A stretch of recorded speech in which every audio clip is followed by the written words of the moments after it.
मित्रांनो, ठरलं तर या मालिकेच्या आजच्या भागामध्ये सायली साक्षीला म्हणते, अगं तुझं तर तोंड बघायची सुद्धा इच्छा नाही आहे माझी, कारण माझ्या तुझ्याशी याआधी कधी संबंध नव्हता आणि इथून पुढेही नसणार आहे।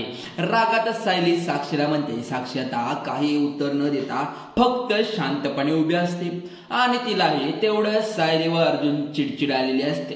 तर घरातील सगळे जर आता खोटारड्या साक्षीकडे रागात पाहू लागतात, कारण मग त्यानंतर सायली म्हणते, आनंदाची बातमी गोष्ट हीच आहे की तू केलेल्या गुन्ह्याची शिक्षा माझ्या वडिलांना नाही मिळणार। साक्षीची चांगलीच खरटपट्टी काढल्यानंतर सायली ही प्रियाकडे वळते। मग प्रिया लगेच स्वतःचा बचाव करण्यासाठी सायली असं म्हणून तिचा हात पकडते आणि विचारते, सायली तुझं मन खूप मोठं आहे ना, मी तुला छळायला नको होतं पण माझं चुकलं, तू मला माफ कर प्लीज, असं म्हणून ती अक्षरशः लोटांगण घालायची बाकी राहते। त्यानंतर आता लगेचच तिला प्रिया म्हणते की मला जेलमध्ये नाही जायचंय म्हणते।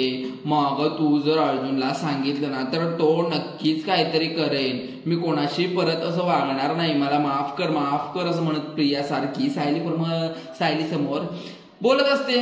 तर चक्क ती माफी मागत असते, मला माफ कर। यावेळी कुणालाही प्रियाची दयामाया येत नसते, कारण की यावेळी साक्षी आता रागाच्या भरात सनकलेली असते। तर दोन मुस्काडी सायली पण ठेवते। त्यामुळे आता मालिकेचं चित्र आणखी तापलेलं असतं, कारण की आणखीन एक सायलीने मुस्काट ठेवल्यामुळे आता 3 मुस्काडे तिने खाल्लेले असतात। आधीच सर्वांचा खूप मोठा धक्का बसतो। प्रिया आता सायलीकडे पाहतच राहते। कल्पना स्मिताला तेवढेच प्रियाचा राग आलेला असतो, तर सुमन बिचारी मात्र मागे उभी राहून रडत असते। मग त्यानंतर सायली प्रिया म्हणते, ही घे बघ, करावे तसे भरावे, आता 7 वर्ष ना तू जेलमध्ये साडायचं। प्रिया आता ना तुला सुभेदार भेटायला येईल ना किल्लेदार भेटायला येईल। आता प्रिया बरोबरच सर्व संबंध सायली तोडून टाकते। आता हिचा तुझ्याशी काही संबंध नाही, योग्य शिक्षा असणार आहे असा हे दम भरते। तेव्हा नाही मला असं सोड ना, मला सोड असं प्रिया मोठेने म्हणत असते। पण प्रियाला आता त्या लेडी कॉन्स्टेबल असतात त्या घेऊन खेचून जातात। तरी प्रिया म्हणते, बाबा प्लीज अहो मला वाचवा, मी चुकले। पण रविराजचाही आता नाईलाज असतो। आपल्या समोर आपल्या लेकीचा आता 7 वर्षासाठी जेलमध्ये तुरुंगात घेऊन जात आहे, तर आपण काही करू शकत नाही। रविराजच्या डोळ्यांचा बांध फुटतो, कारण त्यालाही हे आता अजिबात सहन होत नसतं।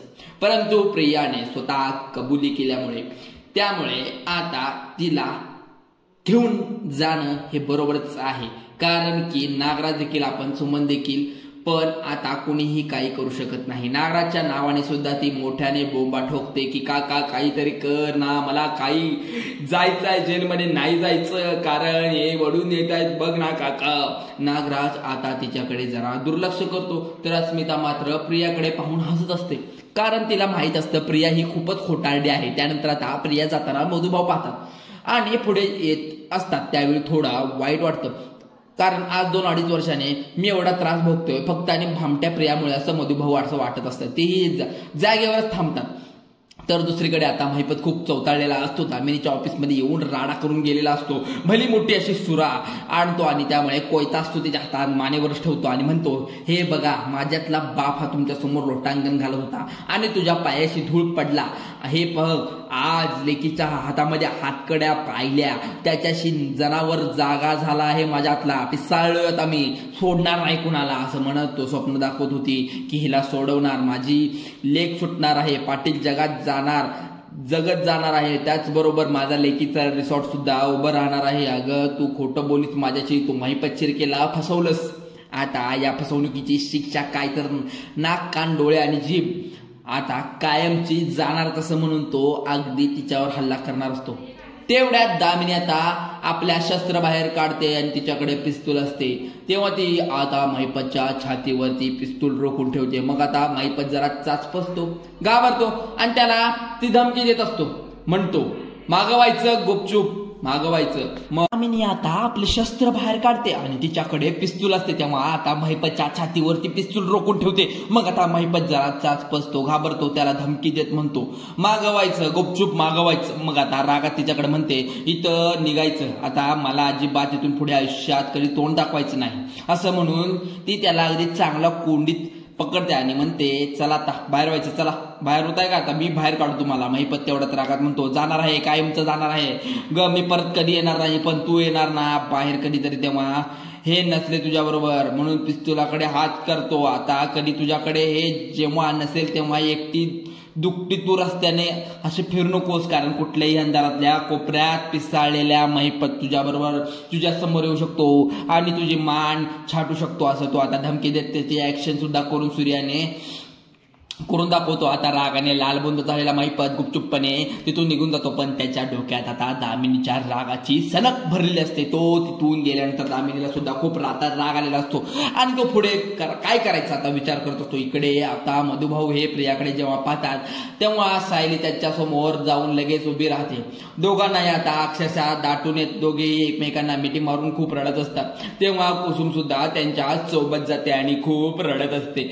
मग त्याच नंतर सायली म्हणते देवाने खूप परीक्षा पाहिली हो मधुभाऊ, आपली खूप परीक्षा बघितले, पण शेवटी आपल्या मनासारखंच केलं असं म्हणून ते खूप रडत असते. पण अर्जुन आता खूप प्रेमाने सायलीकडे पाहतो आणि चैतन्याला सुद्धा बरं वाटतं की सायली वहिनीच्या चेहऱ्यावर हा आनंद आलाय ना. मग त्यानंतर कल्पनापूर्ण आजी, त्याचबरोबर अस्मिता सुद्धा आणि प्रताप सुद्धा सगळेजण सायलीकडे कौतुकाने पाहतात, कारण आजपर्यंत ती अगदी ओरडून ओरडून सांगत होती की माझे मधुभाऊ हे निर्दोष आहेत आणि तसं झालं, सायलीचा खरेपणा समोर आलेला आहे असतो आणि त्यामुळे सगळ्यांना तिचे कौतुक सुद्धा वाटत असते. मग आता मधुभाऊ प्रेमाने म्हणतात बाळा सायली हे बघ, असं डोळ्यात पाणी नाही आणायचं, हा आनंद खरं तर तुझा आणि आपल्या जावई बापूचा आहे, असं डोळ्यात नाही पाणी आणायचं बाळा, आनंद आणि अगदी दणक्यात साजरा करायचा आपण. ते तेव्हा हसत अर्जुनात पुढे येतो. मग आनंदाच्या भरास कुसुम म्हणते हो ना, मला तर असं झालंय हत्तीवरून साखरच वाटते, मी पुन्हा सांगते कारण की पण काही जमणार नाही आपल्याला असं मी 40 सर्वांना पेढे मात्र वाटणारच आहे. सगळेजण कुसुमकडे पाहतात आणि मग हसतात. तेव्हा आता सर्वांना खरं खूप आनंद झालेला असतो. बऱ्याचदा रविराजच्या मनात सुद्धा अपराधीपणाची भावना असते, कारण आता त्याची पोरच खोटारडी निघाली. आता तो अगदी सगळ्यापासून नजर चोरून असतो, कारण त्याला सगळ्यांकडे पाहण्याची सुद्धा लाज वाटत असते. त्यानंतर आता जावई बापू असं म्हणून मधुभाऊ अक्षरशः अर्जुनच्या पाया पडू लागतात. तेव्हा अर्जुन म्हणतो मधुभाऊ तुम्ही हे काय करताय. मग आता मधुभाऊ म्हणतात हात जोडून माझ्यासारख्या सर्वसामान्य माणसाच्या कपाळावर जो गुन्हेगारीचा डाग होता तो आता मोकळा केला आहे तुम्ही. आता मी मोकळा श्वास घ्यायला रिकामा झालो, कारण बापू आणि आज तोच डाग तुम्ही पुसून काढला आहे आणि तुमचे हे उपकार मी विसरू शकणार नाही जावई बापू. त्यावरती अर्जुन म्हणतो मधुभाऊ हे पहा, मी जे काही केलं आहे माझं कर्तव्य होतं वकील म्हणून आणि तुमचा मुलगा म्हणून. अर्जुन आता मधुभाऊला अगदी वडिलांचं दर्जा देत असतो. तेव्हा आता सायली आणि कुसुम या दोघीही कौतुकाने मधुभाऊकडे पाहत असतात आणि अर्जुनकडे सुद्धा. मग पुढे आता अर्जुन म्हणतो माझ्या कर्तव्यात जर मी कधी कमी पडत असलो, कारण मी स्वतःला कधी माफ करू शकलो नसतो. त्यानंतर आता चैतन्य पुढे येतो आणि म्हणतो मधुभाऊ लाखात एक जावई मिळालाय तुम्हाला, आता ना त्याला तुम्ही असं आयुष्यभर मिरवा, सगळ्यांना मोठमोठ्याने सांगा की माझा जावई सुपरस्टार आहे, तो सुद्धा ऍडव्होकेट अर्जुन सुभेदार आहे असं म्हणून आता तो अर्जुनकडे पाहतो. तर अर्जुन सुद्धा खूप हसतो. घरातील सगळ्यांच्या चेहऱ्यावर नकळतपणे का होईना चैतन्यामुळे आता हसू येत असतं. आता सायलीच्या डोक्यामध्ये मात्र आनंद अश्रू असतात, डोळ्यामध्ये आनंद अश्रू असतात. त्यानंतर तिचं लक्ष आता रविराजकडे जातं. तर बिचारा आता तिथे उभा असल्यामुळे सायलीला खूपच वाईट वाटतं आणि ती लगेचच आता रविराजकडे जाते. मग आता सायली जेव्हा तिथे जाते ना तेव्हा सगळेजण सायलीकडे पाहू लागतात की ही कशाला नक्की तिथे गेली असेल. पण सायली रविराजला धीर देण्यासाठी त्याच्याकडे गेलेली असते. ती म्हणते रविराज काका मला समजते, अहो आपल्या जवळची एखादी व्यक्ती, आपली प्रिय व्यक्ती, जेव्हा प्रिय व्यक्ती जेलमध्ये जाते तेव्हा आपल्याला काय वाटतं आणि मी तेव्हा पूर्णपणे अनुभवले. तुम्ही ना जरा स्वतःला सांभाळा, सावरून घ्या येतं. त्यावेळी आता रविराज डोळ्यात पाणी येतं आणि तो म्हणतो सायली पण यामध्ये खूप फरक आहे ग. तुझे वडील जेव्हा तुरुंगात गेले ना तेव्हा ते निर्दोष आहेत याची खात्री तरी होती तुला, परंतु माझी मुलगी एक गुन्हेगार म्हणून तुरुंगात गेली आहे पण म्हणून त्याच्या मनात असं दुःख तो व्यक्त करत असतो, पण हे वाईट वाटत असतं सारखं. परंतु या भामट्या प्रियामुळे आयुष्यात पहिल्यांदा रविराजला मान खाली घालावे लागले, कारण त्यामुळे प्रतापला खूपच वाईट वाटत असतं. तो बिचारा यावेळी सुद्धा काही बोलू शकत नसतो. आता पाणवलेल्या डोळ्यांनी रविराज लगेचच आता पुन्हा इकडे समोर जातो आणि तिच्या समोर उभा हात जोडतो. तेव्हा पूर्णाजी आता म्हणतात की नाही रविराज, असे हात जोडू नका माझ्या समोर. मग आता त्यानंतर घरातील सर्वांनीच रविराजला माफी मागतो, कारण अर्जुन आता काही रविराज बरोबर बोलायला जाणार पण आता रविराज तिथून जातो, त्यामुळे अर्जुनला खूप वाईट वाटतं. तर मग सगळेजण त्याच्याकडे पाहू लागतात. तर दुसरीकडे आता त्या काही वेळानंतर घरातील सर्वजण घरी येतात. मग परत कुणाचाही चेहऱ्यावर हसून असतं, काहीही बोलायची इच्छा सुद्धा नसते कुणावर. पूर्णाजींना आता एक गोष्टीचं खूप वाईट वाटतं की जेव्हा 2-2.5 वर्षांनी रविराज माझ्यासमोर तन्वीला घेऊन आले होते, तन्वी आणि आत्ताची तन्वी यामध्ये किती फरक आहे. त्याचबरोबर सायली कशा प्रकारे हनीमूनला गेली तेव्हा तिने दारू पिऊन धिंगाणा घातला, हा व्हिडिओ मला तिने दाखवला होता. म्हणजेच तन्वी मग छोट्या छोट्या गोष्टीमधून काळजी दाखवायची असो किंवा घरातील सर्वांना काही करायचं असो, प्रिया किती खोटं वागायची हे पूर्णाजींना आठवतं. त्यानंतर जेव्हा सत्य सायली समोर अर्जुन जेव्हा पूर्णाजी समोर तिने आणलेलं होतं तेव्हा मात्र पूर्णाजीने पहिल्यांदा विश्वास न ठेवता प्रियाच्या कानाखाली मारली होती. काही प्रियाबद्दल आठवणी असतात तर सगळ्या काही आता पूर्णाजींना आठवून खूप त्रास होत असतो. तर इकडे कल्पना सुद्धा अगदी मनामध्ये स्वतःला गिल्ट फील करून घेत असते. तिला अगदी अर्जुन आणि सायली समोर शरम वाटत असते. ती मान खाली घालते आणि आठवते की जेव्हा अश्विन आणि प्रियाचं लग्न झालं तेव्हा मात्र सायली आणि अर्जुन पासून फक्त आम्ही लपवून ठेवलं. तर सायली आणि अर्जुन अगदी तळमळीने आम्हाला सांगत होते, प्रयत्न करत होते की लग्न तुम्ही त्या दोघांचं का केलं, तुम्ही फसलात, हे लग्न करून अहो प्रिया ही खोटारडी आहे. हे आता सायली पुन्हा जेव्हा सांगत असते, पण कल्पना आणि घरातील कोणीही तिच्यावर विश्वास ठेवत नसतं.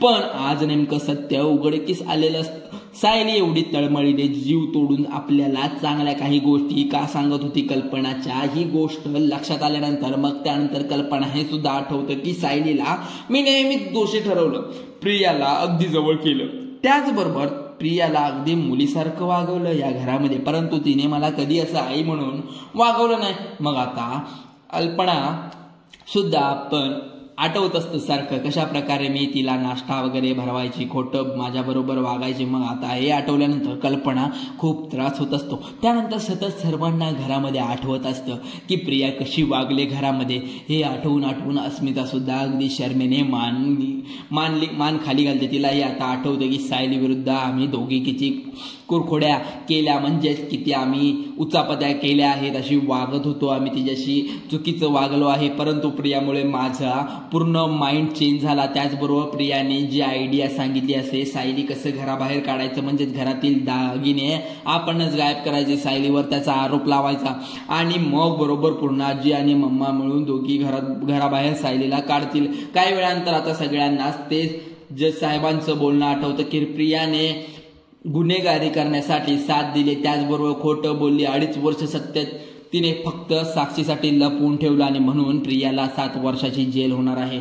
जेव्हा आता सर्वांना आठवतं तेव्हा मात्र सर्वांना आता खूप वाईट वाटत असतं, परंतु भामट्या प्रियाने असं करायला नको होतं असंही सर्वांना वाटत असतं. पण अर्जुन आता घरातील सगळ्यांकडे पाहतो, कारण सगळ्यांच्या चेहऱ्यावरती खूप दुःख त्याला दिसत असतं. तर सायली सुद्धा अर्जुनकडे पाहते, तिलाही वाईट वाटलेलं असतं. तेव्हा अर्जुन सायलीला डोळ्यांनी इशारा करून रिलॅक्स राहा, होईल सगळं ठीक असं म्हणतो. तेवढ्याच विमल सर्वांना पाणी घेऊन येते आणि पाणी प्यायला सांगते, परंतु कुणीही तिच्याकडून पाणी घेत नाही, कारण कुणालाही खाण्याची किंवा पिण्याची इच्छा नसते.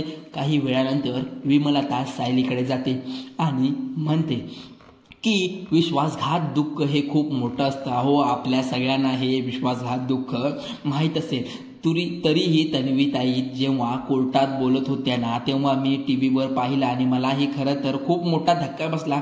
ज्या प्रकारे त्यांनी हे सगळं साक्षीचं प्रकरण उघड केलं, खोटेपणा केला, त्यावर खरंच तोडच नाही. आणि बरं झालं त्या साक्षीला शिक्षा म्हणून झाली. अहो मला जाता त्या गोष्टीचा एवढा त्रास होतो यांना, तर पूर्णाई आणि वहिनी या दोघींनाही त्याची त्रास होतोय माहित आहे का, तर असा विमल विचार करत सायलीला सांगत असते. मग त्यानंतर सायली शांतपणे म्हणते की याची तर किती होती, त्यामुळे आपण आता विमलताई, कारण प्रिया खरं रूप जेव्हा सर्वांसमोर येईल तेव्हा सगळ्यांनी काय अवस्था होईल याचीही मला सतत अशी भीती वाटत राहायची, म्हणून मी असं सांगावयास वाटत नव्हतं की प्रिया कशी आहे. त्यानंतर विमल म्हणते, सायली ताई तुम्ही असं काहीतरी करा ना जेणेकरून घरातील सगळ्यांचा मूड अगदी ठीक होऊन जाईल. तेव्हा सायली आता विचार करू लागते, असं म्हणते कारण जेणेकरून माझ्या घरातील सगळ्या माणसांच्या चेहऱ्यावर पुन्हा एकदा तसंच पूर्णासारखं हसू येईल. तर दुसरीकडे आता अश्विन हा घरात असतो, प्रतिमाची काळजी घेण्यासाठी तिथे थांबलेला असतो. रविराज, सुमन आणि नागराज हे तिघेही तिथे येतात.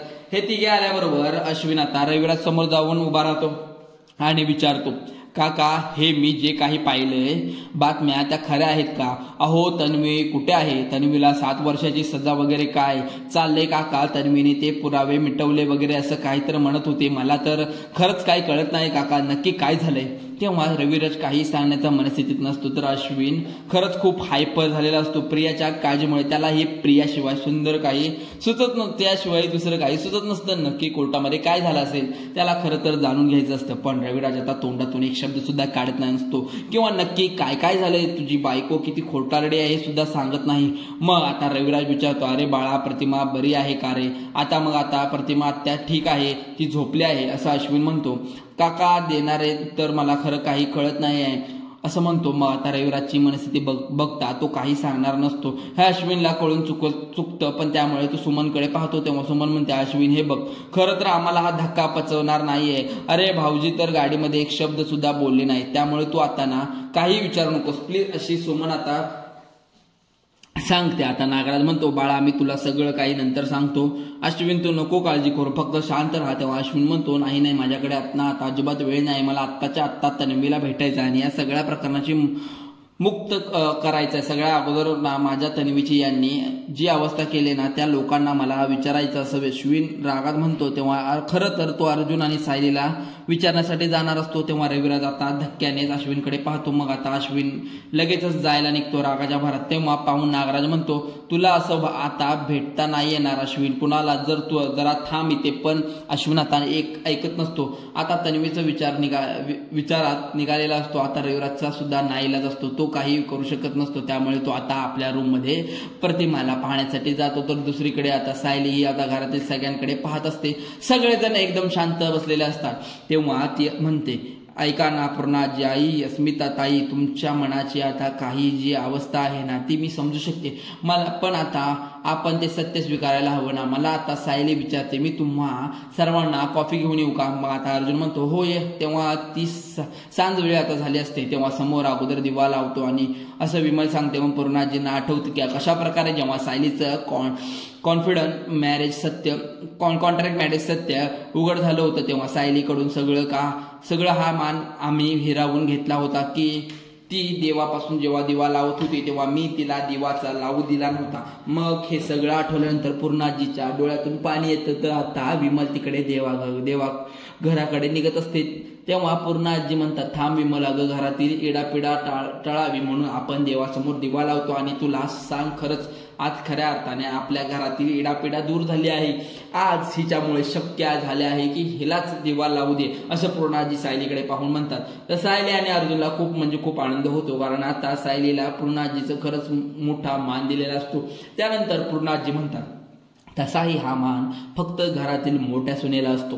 मग आता असं म्हटल्याबरोबर मोठ्या सुनेचा मान आता सायलीला दिल्यामुळे सायली प्रचंड खुश होते. विमल सुद्धा तिच्याकडे पाहून हसते आणि अर्जुन सुद्धा कौतुकाने पाहून बरं वाटतं. माझ्या बायकोला खूप दिवसानंतर मोठ्या सुनेचा मान मिळाला. मग पूर्णाजी म्हणतात की सायलीचा बेटा लाव दिवा. तेव्हा सायली आनंदात आता प्रतापाने लगेच अर्जुनकडे सुद्धा पाहते. तेव्हा दोघे अगदी हसून तिच्याकडे पाहतात आणि म्हणतात की जा दिवा लाव. सायली आनंदाने देवघराकडे जाते, कारण हळूहळू का होईना तिला तिचे मोठ्या सुनेचे हक्क पुन्हा मिळणार असतात. हे अर्जुनला पूर्णपणे खात्री असते, कारण तिच्या खोटेपणा आज खरं तर सर्वांसमोर आल्यामुळे सर्वांना सायलीच्या चांगल्या वागण्याची जाणीव झालेली असते. तर आता मित्रांनो, पुढील भागामध्ये सर्वजण आपल्याला रूम मध्ये जाऊन बसलेले असतात. तर सायली आता एकेकाला घेऊन येते आणि तिथेच खुर्चीत बसवते आणि म्हणते, प्रियामुळे सर्वांना किती मनस्ताप झालाय हे मला कळतंय, परंतु आता असं त्रास नका करून घेऊ. तुम्ही आणि तिच्यामुळे कितीही त्रास होत असेल तरी हे अण्णाचा अपमान होऊ द्यायचा नाही. हे आपल्या घरातील शिकवण आहे. मग आता असं म्हणून पूर्णाजींना अगदी प्रेमाने ती घास भरवते. त्यानंतर अर्जुन सायली रूम मध्ये जातात. तेव्हा सायली म्हणते की काय हो, प्रियाला फक्त 7 वर्षाची शिक्षा मिळाली, ते सुद्धा पुरावे मिटवण्याची. अहो 7 नाही तर 14 वर्षाची शिक्षा मिळाली हवी होती. आता नेमका अश्विन हे सगळं बोलणं ऐकतो, आतमध्ये येतो आणि म्हणतो 14 वर्षाची नाही, तिला फाशीची शिक्षा व्हायला हवी होती. मग आता असं म्हणून तो अर्जुनला जा विचारतो, काय रे तुझ्या बायकोचा सांगण्यावरून माझ्या बायकोला जेलमध्ये पाठवलंस. तेव्हा अर्जुन सुद्धा चवताळतो, म्हणतो अश्विन तोंडाला वाटेल ते बोलू नकोस. अरे तुला तुझ्या प्रेमासमोर ना काही दिसत नाही. मग आता चवताळून अश्विन म्हणतो माझ्या बायकोवर प्रेम, कारण तिचं ना असं माझ्या बायकोसारखं पोटात एक आणि ओठावर एक असं नाहीये, समजलं. असं म्हणून तो दोघांमध्ये आता खूप भांडण होतात. तर अर्जुनच्या तळपायाच्या आग मस्तकात जाते, कारण हे असं काही बोललं अर्जुनला सायली विरुद्ध सहन होत नाही. अशाच मालिकेच्या पुढील बघण्यासाठी आपल्या चॅनलला सबस्क्राईब करा आणि बेल आयकॉनला प्रेस करा. असेच नवनवीन भाग आम्ही तुमच्यासाठी घेत राहू. चला तर मग, धन्यवाद.